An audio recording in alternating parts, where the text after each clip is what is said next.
Et bonjour à tous, aujourd'hui je vous retrouve dans cette vidéo pour vous parler des 5 principales erreurs à éviter lors d'une vente immobilière.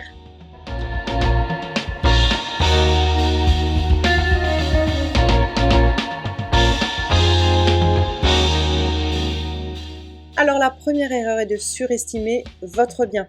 Votre vente immobilière va dépendre tout simplement de l'estimation de votre logement. Pourquoi? Parce qu'un bien immobilier estimé à un bon prix va se vendre beaucoup plus rapidement qu'un autre. Alors je vous conseille de faire appel à un professionnel de l'immobilier parce que c'est pas toujours évident pour vous. Vous avez du mal à vous détacher émotionnellement de votre logement et vous aurez tendance à le surévaluer. La seconde erreur est de ne pas le mettre en valeur. N'oubliez pas qu'il faut tout faire en fait pour attirer vos futurs acheteurs et cela passe évidemment par vos photos dans un premier temps. Et puis ensuite, lors de la visite. Donc pour ça, n'oubliez pas de ranger, de désencombrer, de faire le ménage, d'ouvrir les volets, d'ouvrir les rideaux, de dépersonnaliser, ça c'est très important.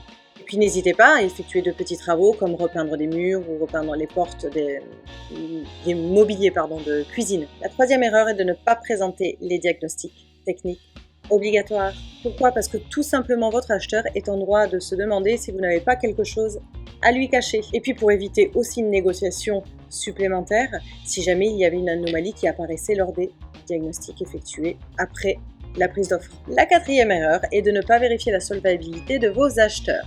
Alors oui, je sais, cela n'est pas évident, mais vous pouvez le faire tout en posant des questions lors de la première visite, tout simplement. Vous n'hésitez pas à leur parler de leur situation professionnelle, vous pouvez leur demander s'ils ont fait appel à un banquier ou à un courtier lors de l'étude de leur plan de financement par exemple. Il est très important de le faire en amont, donc c'est-à-dire avant la signature du compromis de vente pour éviter de mauvaises surprises et d'immobiliser votre maison ou votre appartement pendant plusieurs mois.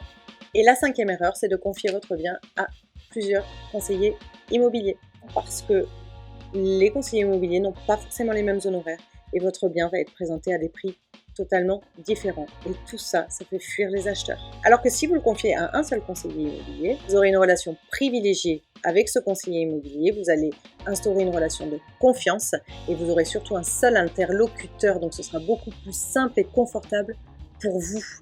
Et voilà, cette mini vidéo est terminée. Si vous avez besoin de conseils, si vous avez besoin d'informations complémentaires, surtout vous n'hésitez pas à me contacter. Si vous avez un projet d'achat, un projet de vente, également vous me contactez aux coordonnées qui viennent juste après. N'hésitez pas à mettre en commentaire si ce type de vidéo vous convient et vous plaît. Puis n'oubliez pas que je suis là pour vous et je vous dis à bientôt.